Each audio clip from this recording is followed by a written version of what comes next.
Um, SB Corp. No. Pwede ba yun? No? No? Hindi ata. Okay. Anyway, going to my next question.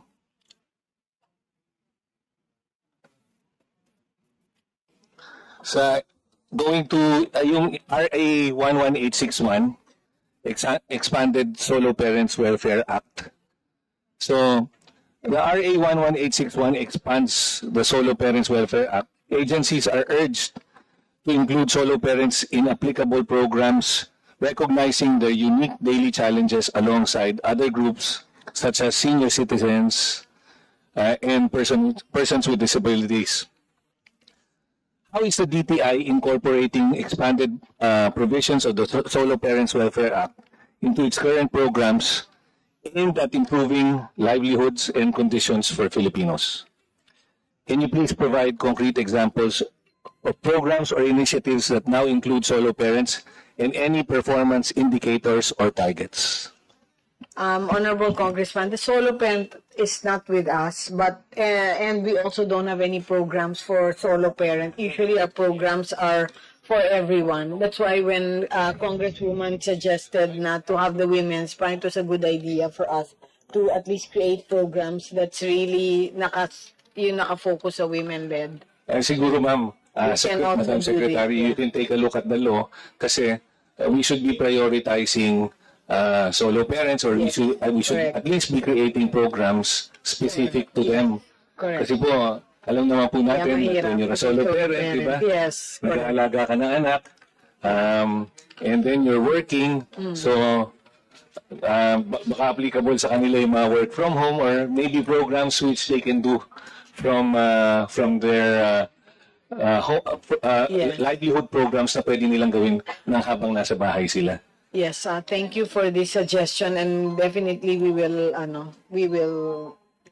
do this. Representative Desal, your time is up. Just another last question. So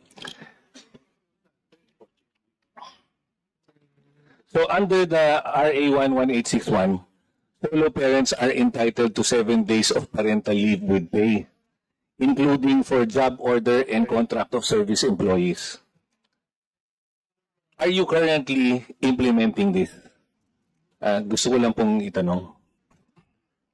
Ase Chris Ablan will explain this. Yes, Mr. Chair. At the DTI, and so far as our employees are solo parents, we do implement the law. So if this is even for JOs and COS? Only for our plantilla employees, Mr. Chair. Yun po. Kasi nasa RA 11861 na dapat po kahit JOs tsaka COS, included po, entitled po sila sa 7-day leave. So, one suggestion during our hearing with the Civil Service Commission was isama na po sa contract nila yung 7-day leave. JOs and contract of service workers. So, pwede po ba namin asahan na ganun na po ang gagawin nyo? Yes, Mr. Chair. Okay. Thank you. Thank you, Madam Chair. Thank you, Madam Secretary. And thank you to the DTI family. And I believe dapat po dagdagan po ang inyong budget. So, Thank you, Kong. para matulungan niyo rin po yung mga solo parents. Thank you, Representative Desal. Thank you very much. Next in line, Vice Chair Vice Tina Pancho. Good afternoon po. With regard to livelihood seeding program, I assume that this is intended for farmers, for planters. Yung livelihood seeding program po natin, that is for farmers.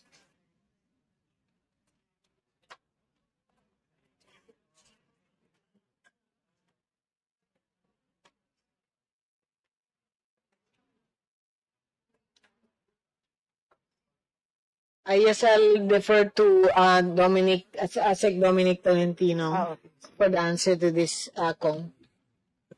Magandang hapon po, Madam Secretary. Madam Congresswoman, hindi po kasama yung mga farmers doon, bagkus ang mga kasama po yung mga micro businesses, yung mga sari-sari and iba't iba pang maliliit na hanap buhay. Ang kategorya po nito, yung isa, mayroong existing na 1 year na hanap buhay at kompleto po ang papel at naapektuhan po ng mga kalamidad. Yun po yung PPG, pagbangon at Pagkabuhayan sa pagbangon at ginhawa. Yes po. Same thing with negosyo, serbisyo sa barangay. Yes po. So yun po ang beneficiaries natin. Doon po tayo nagkikater affected by typhoons. Yes, ma'am. Yes, How about yung livelihood seeding program? What's this? Yung livelihood seeding program? Affected din po ng mga kalamidad, subalit existing na po yung hanap buhay nila. So kailangan po makarecover sila at matulungan po silang makabangon muli. So ano po ito in terms of cash or nego card o kit ng livelihood? Madam Congresswoman, may iba't iba pong pangangailangan yung mga micro-businesses. Depende po sa assessment ng ating mga regional and provincial director. Pag minsan po, binibigyan po namin ng mga tools, equipment, panghanap buhay. Kunwari po, mga kalde-kaldero, kung sila po ay magluluto o magkakarinderya. So, iba't iba po na mga pangangailangan po ng mga micro-businesses. So yung nego card, is that included po doon sa program? Yung mga nego card o different program? Ma'am, isa iba po yan sa DOLE. Sa DOLE po. Opo. So yung sa inyo na yung mga small items lang para Yes, to ma'am. recover Ma'am, for example, sari-sari paninda. Kasama po doon yung mga kung ano-anong paninda nila sa mga tindahan nila right away. And pagka minsan meron po silang bigasan, package. So, naititinda, pinapaikot po nila yan. At ang isa pa po dyan na talagang mabenta po, meron din po yung mga digital programs na para po sa kabataan na gustong maghanap buhay, yung mga design, ganyan. Opo. Yun lang po. Opo, thank you po. Sa Cooperative Development Authority po, sir. Sir, may na-encounter na po ba kayo na members po na jeepney drivers na naghingi sa inyo ng financial assistance para sa modernization program po? Thank you, Your Honor, and to our chair. Yes, ma'am, may naghingi na po. The unfortunate situation lang, wala pong fund or budget ang CDA for that. What we do is refer them to financial institutions and cooperatives too, Madam Chair.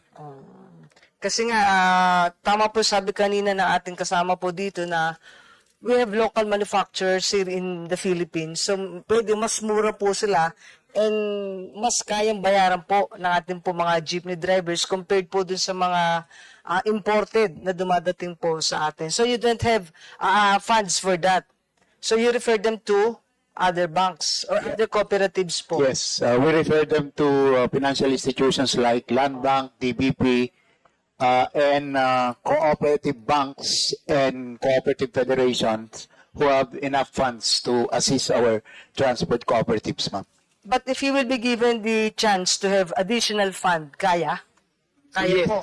Yes, we will. We can. And we will be more than willing to assist our transport cooperatives. You will be given additional fund po para we can cater the local manufacturers here to have the jeepney drivers. Thank you po, Mr. Chair. Thank you rin po, ma'am. Mr. Chair. Thank you, Vice Chair Tina Fancho. Next in line, Representative Roy Gonzalez. Thank you, Mr. Chairman. Good afternoon, Madam Secretary. Good afternoon, DTI family. I'm from City of Santa Rosa, and Santa Rosa is tagged as the little Detroit of the Philippines. So that's why my question is gearing towards, is there a clear policy to safeguard or to maintain the operations of car manufacturers in our country? And while we have these policies, habang ang mga car manufacturers, as we fully understand, doing their CBU that is completely built up, all cars are coming from Thailand, coming from China. So the reason for this, it negates employment for our people. Kapag po ang dating ng mga sasakyan sa atin ay panay CBU, meaning to say, it negates employment. In line with this, is there a plan or a clear direction for the DTI to promote the local suppliers, the backyard fabrications, because the cars, like for example, the Isuzu, Toyota, and Mitsubishi, they are coming in a CBU, but others are coming in a cab and chassis. So in that sense, kung cab and chassis po to, may trabaho na naghihintay para sa mga Pilipino sa atin, no? Because like Almasora, Santa Rosa Motors, in that sense, I'm asking the good secretary, is there a plan or strong to compel, since we are collaborating with the car manufacturers, can we compel, or not just to encourage, but to compel them to somehow discourage the CBU activity of this car manufacturing company? Thank you, Honorable Congressman. Yes, actually, in the cars and in the race program, it's really a percentage that they are compelled to buy the parts of these cars from the MSMEs or from the local sellers.